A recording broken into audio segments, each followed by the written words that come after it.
자, 칠판을 보면은 위에 이 그림인데 이 공간이 3개의 공간이 나와 있어요. 여기 수소가 들어있는 공간, 산소가 들어있는 공간, 암모니아가 들어있는 공간. 이때 이 공간이라는 표현은 어떤 물질 또는 물체 또는 물질이 차지하고 있는 공간을 두 글자로 피읍이라고 해요. 뭐라고 할게요? 정답. 알고 계시는 부피라고 합니다. 부피. 물체가 차지하는 공간을 부피라고 하는데 같은 부피를 준비를 했어. 같은 부피의 공간을 준비한 다음에 수소기체를 준비합니다. 수소기체는 원자번호 1번으로 된 녀석이라서 기타 조그맣거든요. 조그만 수소기체의 분자를 여기다 집어넣을 거야. 산소기체는 좀 커요. 원자번호 8번이라서 좀 큽니다. 8번짜리 2개가 붙어있는 산소 분자를 넣을 거야. 더 커다란 덩어리입니다. 암모니아는 질소하고 수소 3마리가 덩어리에서 이렇게 붙어있는 녀석이거든요. O2엔 H2란 말이야. 얘는 더 커다란 덩어리입니다. 더 커다란 덩어리. 물론 분자량은 17, 얘는 16. 좀 크네요. 좀 더 큽니다. 분자량 더 커다란 덩어리야. 그럼 같은 공간에다가 얘네들을 하나하나 집어넣었을 때, 잘 봐. 수소 같은 경우는 요만한 공간에 땅 집어넣어서 더 이상 안 들어갈 때까지 넣었더니 몇 개 들어갔냐? 4개가 들어간 그림 보이죠? 4개 분자. 그러면 더 커다란 산소를 집어넣으면 4개보다 더 많이 들어갈 것 같아? 적게 들어갈 것 같아?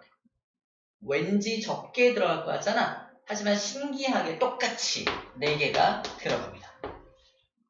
그 이유는 뭐냐면 기체 분자 같은 경우는 분자와 분자 사이 거리가 너무 멀기 때문에 이 기체 분자 자체의 크기가 크게 영향을 끼치지 못해. 그래서 자체의 크기가 아무리 커지더라도 공간의 크기, 중간에 비어있는 공간의 크기가 너무 크기 때문에 똑같이 4개를 우겨 넣을 수가 있습니다. 그래서 더 커다란 암모니아를 집어넣더라도 몇 개 들어갔어? 똑같이 4개가 들어간다는 사실을 알아낸 겁니다. 누가 알아냈다? 아보가드로라는 사람이 알아낸 거야. 아보가드로라는 사람이 기체는 이러한 특징을 가져라는 걸 알아낸 겁니다. 모든 기체, 기체의 종류에 상관이 없어. 그래서 모든 기체, 기체의 종류에 상관없이 그게 작든 크든 상관없이 같은 공간에는 같은 개수의 분자가 들어간다는 겁니다. 같은 개수가 들어간다는 거야. 그래서 온도와 압력이 같을 때 모든 기체는 같은 부피 속에, 자, 이게 밑줄 그을게. 모든 기체가 같은 부피 속에는 같은 개수의 분자가 들어간다라는 게 기체 반응의 법칙이 성립하는 까닭이야. 자, 이게 기본 전제가 됩니다.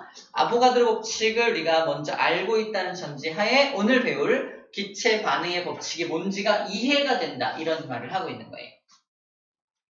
자, 첫 번째가 이제 아보가드로 법칙 문제 좀 배웠고요. 두 번째로 배울 거는 바로 분자라는 개념. 분자. 자, 이거 수소 분자라 부르는 수소 분자. 안녕, 수소 분자. 수소 분자는 그림 다시 그리면 수소라는 원자와 또 다른 수소라는 원자가 이렇게 공유결합이라는 결합을 통해서 이렇게 붙어있는 게 H2라고 하는 수소 분자거든요. 이거를 그럼 뜯어내면요. 뜯어내서 넣었다로 하면 뭐라고 한다? 수소 원자죠, 원자. 자, 기억할 게 이거야. 원자는 너무 불안해. 원자 혼자서는 너무 불안정해서 혼자서는 자연계에 존재할 수가 없습니다. 그래서 그 불안정한 원자와 또 다른 불안정한 원자가 결합해서 안정적인 녀석이 된 게 뭐다? 분자예요. 그래서 자연계에는 원자 상태로 존재할 수 없고 항상 무슨 상태로 존재해야 한다? 분자라는 상태로 존재해야 한다는 거예요. 중학교 때 이제 문제집 중에 O2라는 문제집이 있거든요. 본 적 있나요? O2? 그래도 O가 아니라 왜 O2다? 자연계에 존재하는 산소는 역시 산소 분자 형태, O2라는 형태로 존재하기 때문에 그래요. 얘도 마찬가지야. 질소 원자와 수소 원자가 결합해서 분자의 형태로, 암모니아 분자의 형태로 자연계에 존재하는 겁니다.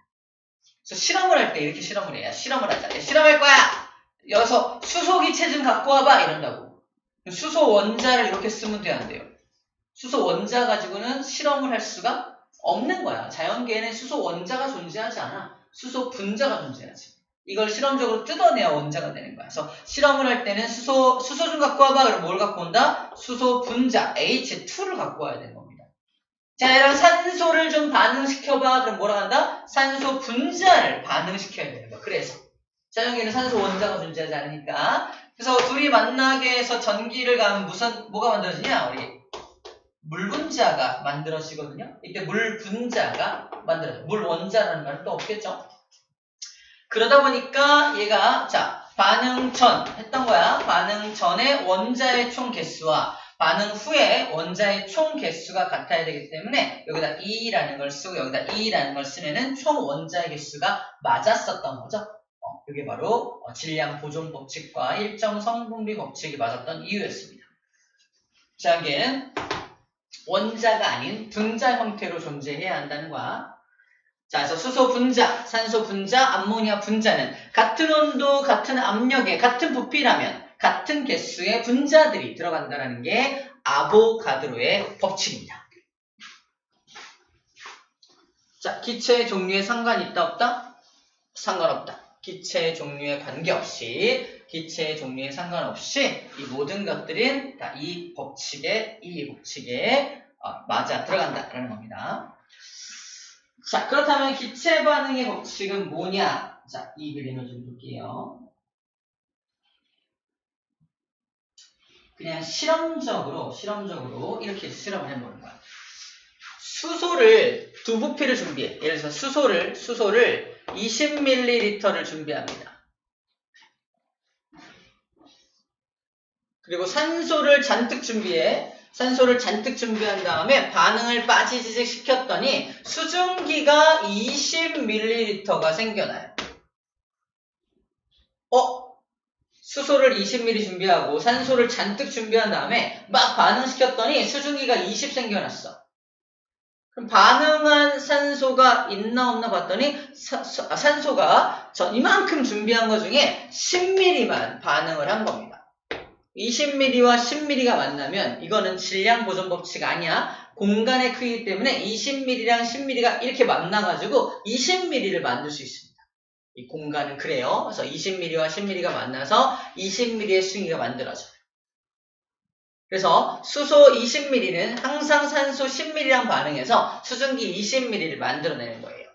실험 바꿔볼게요. 수소를 40ml를 준비한 다음에 산소를 잔뜩 준비하고 수증기를 만들었더니 수증기가 몇 ml 만들어진다? 40ml가 만들어져요.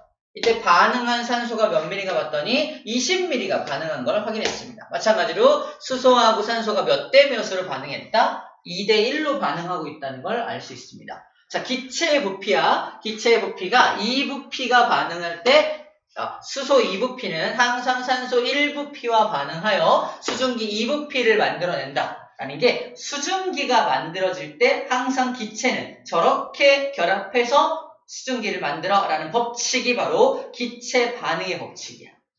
기체의 종류마다 성분 기체의 부피비가 정해져 있어요.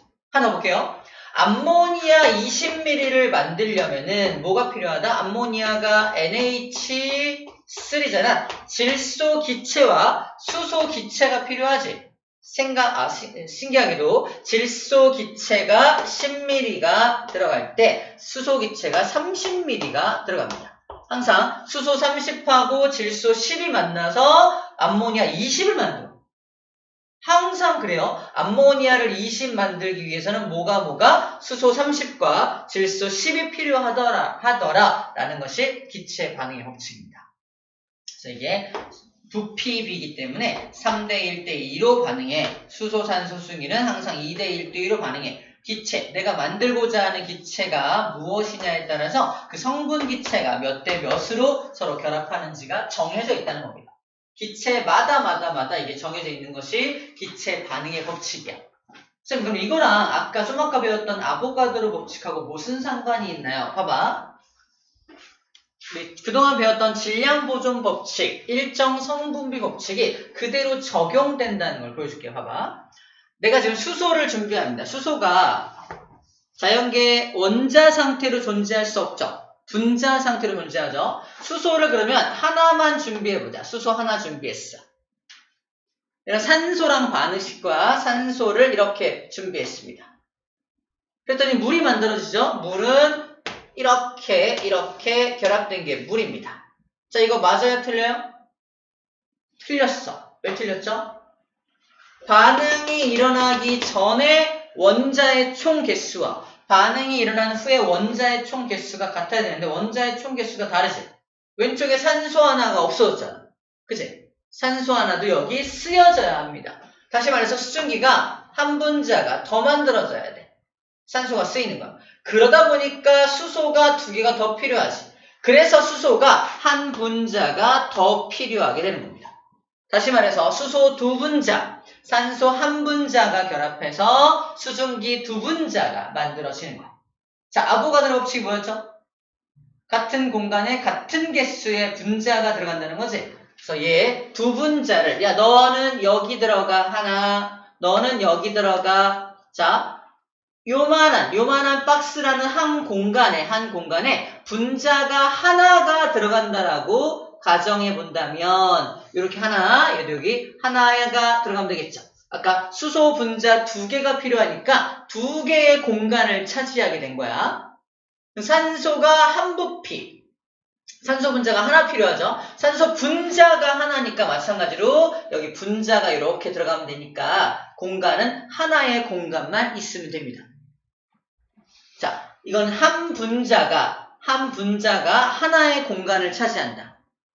아까 기체의 종류에 상관없이 모든 기체는 같은 공간 속에, 이거 공간 1, 거기 공간 1, 여기도 공간 1이라고 할게요. 같은 공간 속에 같은 수의 분자가 들어간다. 한 개라고 쳐보는 거야. 한 개의 분자가 들어간다 라고 했을 때 이렇게 두 개의 공간이니까, 분자가 두 개니까 두 개의 공간을 차지하게 되는 거고, 얘는 분자가 하나니까 하나의 공간을 차지하게 되는 거고, 수증기는 지금 분자가 두 개죠. 분자가 두 개니까 두 개의 공간을 차지해야 되겠네요.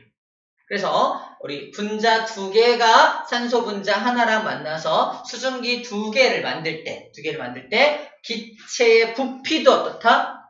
두 부피, 한 부피가 만나서 두 부피를 만들어낸다는 겁니다. 그동안 배웠던 질량 보존 법칙을 그대로 적용해서, 그리고 아까 배웠던 원자 상태로 자연계에 존재하지 않고 분자 상태로 존재하기 때문에 이렇게 각각의 분자들은 각각의 공간을 차지한다. 그래서 두 개의 공간은 한 개의 공간과 만나서 두 개의 공간을 만들어낸다라는 걸 이해할 수 있다. 이걸 기체 반응의 법칙이라고 해요. 그래서 이걸 쉽게 하는 방법은 그래요. 이렇게 하면 됩니다. 수소기체하고 산소기체가 만나서 수증기라는 기체를 만들어. 이게 전부 다 기체인 경우에는 우리 개수를 맞출 때 여기 2가 들어가면 개수가 맞죠? 바로 개수의 비가 2대 1대 2라면 이것을 분자의 비도 몇 개예요? 수소 두 개가 산소 하나랑 만나서 수기 두 개 만드는 거잖아. 분자수의 비도 역시 2대 1대 2다. 그럼 두 개의 분자는 몇 공간을 차지한다? 두 개의 공간을 차지하니까 부피의 비도 역시 몇 대 몇이다? 부피의 비도 역시 2대 1대 2를 차지한다는 거다. 분자수 비와 부피 비가 같이 간다는 거지. 분자가 두 개면 두 공간 차지해야지. 분자 하나면 한 공간 차지해야지. 분자가 두 개 만들어져? 두 공간 차지해야지. 이겁니다. 기체인 경우에는 그래서 바로 이 원리가 성립된다라는 게 기체 반응의 법칙입니다. 기체인 경우에는 분자수 비가 곧 부피 비와 같다라는 것이 바로 기체 반응의 법칙이에요. 좀 아까 봤던 이 수소기체하고 질소기체가 만나서 암모니아가 만들어진 게 3대 1대 1에 이거 외워야 하나요? 아니야. 이거 해보면 돼요. 자, 암모니아가 만들어질 때 필요한 게 암모니아가 NH3인 건 알아야 돼. 자, 이게 만들어지려면 성분기체가 필요하죠. 수소하고 질소가 필요합니다. 자연계에는 N2H2로 존재합니다. 그죠? 계속 맞춰보자. 반응 전에 수소 원자 2개 보이나요? 질소 원자 2개 보이나요? 반응 후에는요? 질소 원자가 하나밖에 없죠. 틀렸어. 그래서 2라고 써야 됩니다. 질소 원자 2개 맞춘 거야. 그러다 보니까 수소 원자가 몇 개 있어? 3위는 6개지. 그래서 여기다가 3자를 써줘야 전체 원자의 개수가 맞아진다는 겁니다. 그래서 개수의 비가 몇 대 몇 대 몇이다? 개수의 비가 3대 1대 2죠. 개수의 비가 곧 무슨 비다? 분자수의 비잖아. 분자수의 비고 부피의 비이기도 한 거죠. 그래서 부피의 비가 몇 대 몇 대 몇으로 3부피, 1부피가 반응해서 2부피를 만드는 이러한 규칙이 딱 맞아 떨어진다는 거야. 우리가 그래서 개수만 맞출 줄 알면 화학 반응식에서 개수만 맞출 줄 알면 기체인 경우 그 개수 비가 무슨 비이다? 결국 부피의 비가 되는 거야. 자, 기체 반응 법칙에서 기체 반응 가볼게요. 기체 반응이란 뭐다? 기체가 반응을 해서 새로운 기체를 생성할 때 각 기체의 부피 사이에 간단한 정수비가 성립한다. 기체가 반응할 때 항상 몇 대 몇으로 딱 정해진 값만 반응한다는 거야. 어떨 때는 3대 1로 반응하고 어떨 때는 4대 1로 이런 게 아니라 항상 암모니아가 만들어지는 항상 부피비로 따지면 3대 1의 부피비로만 결합해 라는 게 기체 반응의 법칙이라는 거죠. 법칙은 예외가 없죠. 다 맞아 들어가는 겁니다. 예외 없이 법칙이기 때문에 다 맞아 들어가는 부분이요. 자, 기체 반응 법칙이 뭔지 어느 정도 감을 좀 잡아봤습니다. 이런 걸 기체 반응의 법칙이라고 하는구나 라는 거예요.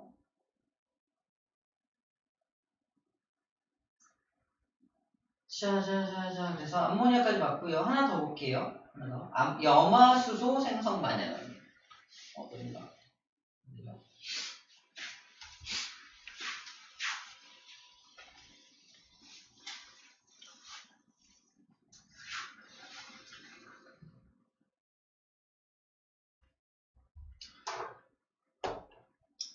자, 염화수소는 HCl이거든요. 그냥 써볼게. 염화수소가 생성된다. 이거 기체입니다. 가스. 이걸 만들려면 성분이 되는 원소가 뭐가 필요하다? 수소하고 염소가 필요하겠죠. 자연계에 존재하는 수소는 H2로 존재할 거고요. 자연계에 존재하는 염소는 Cl2로 존재하게 될 겁니다. 자, 이제 개수 맞춰볼게요. 자, 반응물에 수소 원자 2개 보이고요. 생성물에 수소 원자 하나밖에 없네요. 2로 써야겠네요. 그러다 보니까 질소 원자가 2개죠? 질소 원자 2개 딱 맞네요. 끝났어. 자, 그래서 수소와 염소가 만나서 염화수소 기체를 만들 때 개수비가 몇 대 몇 대 몇이다? 1대 1대 2가 되기 때문에 부피비 역시 몇 대 몇 대 몇으로 반응한다? 부피비 역시 1대 1대 2로 반응한다. 분자수의 비가 1대 1대 2이기 때문인 거죠. 그래서 1대 1대 2를 외울 필요가 없습니다. 이것만 완성할 수 있으면 충분히 할 수 있다 라는 말을 하고 있는 거예요.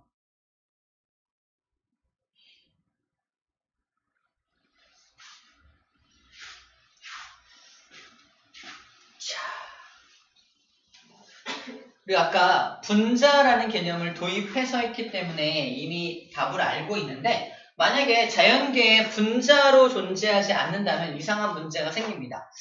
잠깐만 보여줄게요.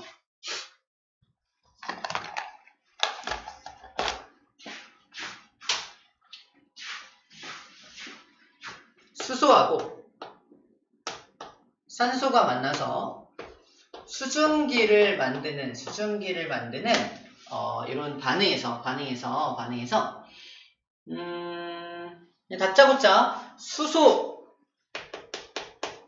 산소 둘을 만나게 해 라고 했으니까 우리가 분자라는 개념이 없다면 수소 원자를 이렇게 준비해야 될 거야. 수소 원자 하나 안녕. 그죠? 그 다음에 산소 원자를 빨갛게 해볼게요. 산소 원자도 안녕. 그죠?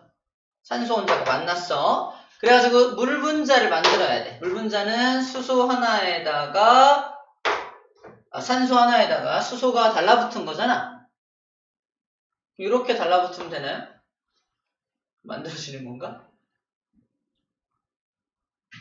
자, 문제점이 있는데 수소, 산소가 만나서 수증이 만들어질 때 우리가 개수비가 2대 1대 2라는 걸 알고 있잖아. 그래서 이거 두 분자를 만들어야 되기 때문에 자, 수증기가 두 분자가 만들어져야 돼. 그래서 두 개의 수소를 이렇게 준비하고요. 봐봐. 수소가 두 개 있으니까 우리 개수는 2대 1대 2로 맞췄다. 알고 있다고 해봅시다. 수소가 두 개 있어. 산소 하나랑 만나서 수증기 두 개를 만들어야 돼 라는 거야. 그때 무슨 문제점이 생기냐면 수소 원자 상태로 우리가 이렇게 설정을 한다면 수소 원자 두 개가 산소 원자 한 개랑 만나서 물 분자를 두 개를 만들어야 돼. 그럼 어떻게 돼야 돼? 이 두 개니까, 두 개 만들어야 되니까 요거 하나하나는 그냥 여기 달라붙으면 되겠죠. 달라붙으면 되는데 요것도 두 개를 만들어야 되니까 이거 반 갈라야 돼. 반 갈라서 이렇게 반 갈라가지고 이렇게 생긴 거 하나랑 또 이렇게 생긴 거 하나, 이렇게 생긴 거 이렇게 만들어야 됩니다. 그래야지 질량 보존 법칙이 그대로 성립할 수 있게 할 수 있어요. 다시 수소 원자 두 개와 산소 원자 한 개를 이용해서 물 분자 두 개를 만든다면 이러한 형태가 될 수밖에 없다는 거예요. 이런 어떤 그러면 잘못된 게 뭐냐면 이거는 수소 원자잖아요. 수소 원자. 원자라는 게 뭐냐면 정의가 뭐냐면 물체를 잘게 쪼갰을 때 더 이상 쪼갤 수 없는 작은 입자를 원자라고 하거든. 근데 우리가 그 원자를 도입해서 이 모형을 성립하게 하려고 하다 보니까 원자를 어떻게 해야 돼? 반으로 쪼개야 돼. 그래야지만 이게 성립된다는 거야. 그러므로 우리는 원자의 개념으로 이걸 쓰면 안 되고 좀 아까 배웠던 분자의 개념으로 이 모형을 만들어내야 한다는 겁니다. 쌤은 이렇게 설명했죠. 자연계에는 원자 상태로 존재할 수가 없어. 무슨 상태로 존재해? 분자 상태로 존재해. 그러니까 원자로 하면 이런 문제점이 생기기 때문에 분자로 하는 게 맞아! 라고 말하고 있는 겁니다. 아, 원자로 하면 이런 문제점이 생기는구나. 원자로 하게 되면은 이런 문제점이 생기게 됩니다. 원자로 이 모형을 완성했을 때 문제점은 원자를 반으로 갈라야 한다는 문제점인 거지. 그래서 분자의 개념을 도입해야 한다는 거야. 그럼 분자 개념 도입해 볼게요. 수소 분자 두 개니까 한 분자, 두 분자였고요. 그래도 산소 분자 하나니까 이렇게 돼 있었죠. 돼가지고 어떻게 된다? 얘를 굳이 자를 필요 없이 산소 원자 하나에 수소 원자 두 개가 이렇게 달라붙어서 물 분자를 형성하면 되죠. 그러면 원자가 쪼개질 이유가 없으니까 완벽한 모형이 성립이 되는 겁니다. 이렇게 그 이야기를 우리 책에서 왼쪽 곁까지 2번에 기체 반응 법칙과 분자 개념이라는 파트에서 소개하고 있는 거예요. 이 그림 안 보이나? 요거 왼쪽에다 요 파트야 여기 요 보이죠? 왼쪽에 있는 그림이죠. 요게 왜 분자가 도입되어야만 하는지에 대해서 얘기하고 있는 겁니다. 오케이, 여기까지가 기체 반응 법칙이 뭔지에 대한 내용이었습니다. 잠깐만 숨 좀 돌립시다. 다른 파트 갈 거예요. 화학 반응에서 열 추기 값이다. 끊었다 할게요.